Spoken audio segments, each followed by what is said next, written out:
General گل حسن قیام پاکستان کے وقت قائد اعظم محمد علی جناح کے ADC تھے۔ یہ اس وقت فوج میں کیپٹن تھے اور یہ قائد اعظم کے پاس آنے سے قبل فیلڈ مارشل ولیم سلم کے ADC رہے تھے۔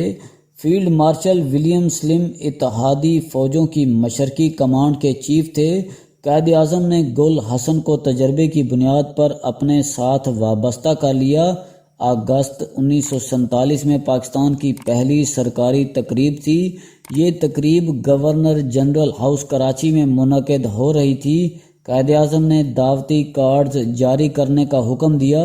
یہ حکم جاری ہوا تو قائد اعظم نے کیپٹن گل حسن کو طلب کیا اور انہیں ہدایت کی گورنر جنرل ہاؤس سب سے پہلے کراچی کے ہندو تاجروں کو دعوت نامے جاری ہونے چاہیے۔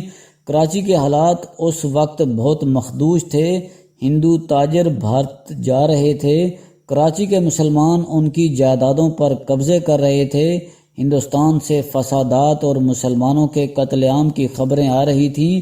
ان خبروں کی وجہ سے مسلمانوں میں شدید اضطراب پایا جاتا تھا۔ قائد اعظم کے عملے کو محسوس ہوا ان حالات میں ہندو تاجروں کو دعوتی کارڈ بھجوانا خطرناک ہوگا۔ کراچی کے مسلمان بالخصوص بھارت سے آنے والے مہاجرین ناراض ہو جائیں گے اور یوں قائد اعظم کا امیج خراب ہوگا۔ عملے نے یہ تحفظات گل حسن کے ذریعے قائد اعظم تک پہنچانے کا فیصلہ کیا۔ گل حسن قائد اعظم کے پاس حاضر ہوئے اور ان سے عرض کیا، سر، ہندو تاجروں کو سرکاری تقریب میں بلانے سے آپ کا امیج خراب ہوگا۔ قائد اعظم نے اس اعتراض کا کیا جواب دیا؟ آپ یہ جاننے سے پہلے یہ ذہن میں رکھیے، قائد اعظم نے پاکستان دو قومی نظریے کی بنیاد پر حاصل کیا تھا۔ قائد اعظم نے ایک طویل سماجی مقدمے اور انتھک نظریاتی جدوجہد کے بعد انگریزوں کو یقین دلایا تھا مسلمان اور ہندو دو مختلف قومیں ہیں اور یہ کبھی اکٹھی نہیں رہ سکتی، لیکن وہی قائد اعظم پاکستان بننے کے بعد ہندو تاجروں کو مسلمانوں سے پہلے دعوتی کارڈز جاری کرانا چاہتے تھے اور آپ کا عملہ آپ کو اس سے باز رکھنا چاہتا تھا۔ قائد اعظم نے گل حسن کی بات غور سے سنی اور اس کے بعد فرمایا، پاکستان کسی ایک قوم کا ملک نہیں، یہ ہر اس شخص کا ملک ہے جو اس ملک کی حدود کے اندر رہ رہا ہے، وہ خواہ مسلمان ہو یا ہندو یا پھر کسی اور مذہب سے تعلق رکھتا ہو۔ پاکستان کی حدود میں اقلیتوں کو اکثریت سے زیادہ حقوق حاصل ہیں۔ میں اس لیے ہندو تاجروں کو مسلمانوں سے پہلے دعوت دینا چاہتا ہوں۔ قائد اعظم کے اس فرمان کے بعد کراچی کے ہندو تاجروں کو مسلمان شہریوں سے پہلے دعوتی کارڈز جاری ہوئے اور ہندو تاجر یہ کارڈز وصول کر کے حیران رہ گئے۔ قائد اعظم کی اقلیتوں کے بارے میں رائے کا ایک اور واقعہ بھی ملاحظہ کیجیے۔ قائد اعظم کو سیکیورٹی کے لیے پولیس کی طرف سے 2 آفیسر ملے تھے۔ یہ آفیسر قائد اعظم کی حفاظت کرتے تھے۔ ان میں سے ایک DSP تھا اور دوسرا اس کا اسسٹنٹ کم ڈرائیور۔ DSP پارسی تھا۔ بھارت کے ایک شدت پسند شخص نتھو رام گوڈسے نے 30 جنوری 1948 کو مہاتما گاندھی کو گولی مار کر ہلاک کر دیا۔ قائد اعظم گاندھی کے بعد شدت پسندوں کا ہدف تھے۔ قائد اعظم کے عملے نے محسوس کیا ان حالات میں پارسی آفیسر کو قائد اعظم کے قریب نہیں رہنا چاہیے، یہ کسی بھی وقت قائد اعظم کے لیے خطرہ بن سکتا ہے۔ گل حسن نے قائد اعظم کے سامنے ایک دن اس خدشے کا اظہار کیا۔ قائد اعظم برا مان گئے اور انہیں ڈانٹ کر کہا، اس ملک کا ہر شہری پاکستانی ہے، خواہ اس کا تعلق کسی بھی مذہب سے ہو، اور مجھے اگر اپنے پاکستانی بھائیوں پر اعتماد نہیں تو پھر مجھے ان کی رہنمائی کا کوئی حق نہیں۔ قائد اعظم کے اس فرمان کے بعد یہ DSP اس وقت تک قائد اعظم کی حفاظت پر مامور رہا جب تک آپ علاج کے لیے زیارت شفٹ نہیں ہو گئے۔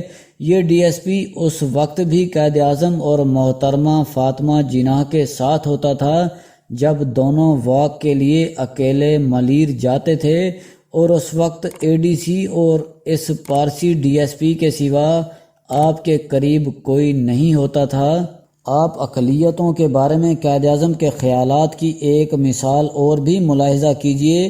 آپ زیارت میں علیل تھے تو آپ کو ڈینہم نام کی ایک عیسائی نرس دی گئی تھی۔ یہ کٹڑ عیسائی تھی۔ قائد کے عملے کا خیال تھا یہ بھی قائد اعظم کو نقصان پہنچا سکتے ہیں، لیکن سسٹر ڈینہم آپ کی خدمت کے لیے زیارت آئی۔ نرس نے قائد اعظم کا ٹیمپریچر چیک کیا۔ قائد اعظم نے اس سے اپنا ٹیمپریچر پوچھا۔ نرس نے جواب دیا، سر میں نرس ہوں اور طبی اخلاقیات کے مطابق میں مریض کی انفارمیشن مریض کے ساتھ شیئر نہیں کر سکتی۔ میں اپنی رپورٹ ڈاکٹر کو دوں گی اور اگر ڈاکٹر نے مناسب سمجھا تو یہ آپ کے ساتھ شیئر کر لے گا۔ قائد اعظم کو عیسائی نرس کا یہ جواب بہت پسند آیا۔ آپ نے اس کا شکریہ بھی ادا کیا اور اس کی ایمانداری کی تعریف بھی کی۔ یہ نرس اس وقت تک آپ کے ساتھ رہی جب تک آپ کراچی روانہ نہیں ہو گئے۔ آپ اب آئیے قائد اعظم محمد علی جناح کے مذہبی نظریات کی طرف۔ یہ حقیقت ہے قائد اعظم محمد علی جناح نماز پڑھتے تھے۔ آپ نماز کے دوران گڑ گڑا کر دعا بھی کرتے تھے، لیکن آپ نے کبھی اپنی نمازوں، اپنی دعاؤں اور اپنی گڑ گڑاہٹ کو نمائش کا ذریعہ نہیں بنایا۔ آپ صبح کے وقت گھر کے کسی الگ تھلگ کمرے میں چلے جاتے تھے، سجدے میں گر جاتے تھے اور اللہ تعالیٰ سے رو رو کر دعا کرتے تھے۔ اس دوران کسی کو آپ کے کمرے میں آنے کی اجازت نہیں تھی۔ آپ مذہبی ریاکاری سے کس قدر دور تھے، آپ اس کی دو مثالیں ملاحظہ کیجئے۔ قائد اعظم کوئٹہ میں مقیم تھے۔ یحییٰ بختیار آپ کی تصویریں بنانے کے لیے کیمرہ لے کر آپ کی رہائش گاہ پر چلے گئے۔ قائد اعظم اس وقت احادیث کی کوئی کتاب پڑھ رہے تھے۔ یحییٰ بختیار نے کوشش کی وہ آپ کی کوئی ایسی تصویر بنا لے جس میں کتاب اور اس کتاب کا ٹائٹل فوکس ہو جائے۔ قائد اعظم یحییٰ بختیار کی نیت بھانپ گئے، چنانچہ آپ نے کتاب میز پر رکھ دی اور فرمایا، میں اس مقدس کتاب کو پبلسٹی کا موضوع بنانا پسند نہیں کرتا۔ قائد اعظم 3 مارچ 1941 کو عصر کی نماز کے لیے لاہور ریلوے اسٹیشن کے سامنے کسی مسجد میں تشریف لے گئے۔ آپ داخل ہوئے تو مسجد کھچا کھچ بھری تھی۔ لوگوں نے قائد اعظم کو دیکھ کر راستہ دینا شروع کر دیا، مگر آپ پچھلی صف میں بیٹھ گئے۔ نماز کے بعد لوگ آپ کے جوتوں کی طرف لپکے، مگر آپ نے فوراً جوتے اٹھا لیے۔ لوگ آپ کے ہاتھ سے جوتے چھیننے کی کوشش کرتے رہے، لیکن آپ نے جوتا ہاتھ سے نہ جانے دیا اور مسجد سے باہر نکل کر اپنا جوتا خود پہنا۔ یہ دونوں واقعات قائد اعظم کے مذہبی جذبات اور نظریات کی عکاسی کرتے ہیں۔ قائد اعظم مذہب کو نمائش اور اختلافات کا ذریعہ بنانے کے خلاف تھے۔ یہ پاکستان کی حدود میں رہنے والے ہر شخص کو مذہب اور نظریات سے بالا تر ہو کر پاکستانی سمجھتے تھے اور یہ کسی کو مذہب کی بنیاد پر برا نہیں سمجھتے تھے۔ پاکستان دنیا کا واحد ملک ہے جس کے جھنڈے تک میں اقلیت کی نمائندگی موجود ہے۔ ہمارے جھنڈے میں 2 رنگ ہیں، سبز اور سفید۔ سبز رنگ مسلمانوں کی نمائندگی کرتا ہے جبکہ سفید اقلیتوں کی۔ سفید امن کا رنگ بھی ہے، لہٰذا ہم اگر جھنڈے کو قائد اعظم کی نظر سے دیکھیں تو اس کا مطلب ہوگا پاکستان میں مسلمان اکثریت اس وقت تک پرامن نہیں رہ سکتی جب تک ہم اس ملک میں اقلیتوں کو امن اور تحفظ فراہم نہیں کرتے۔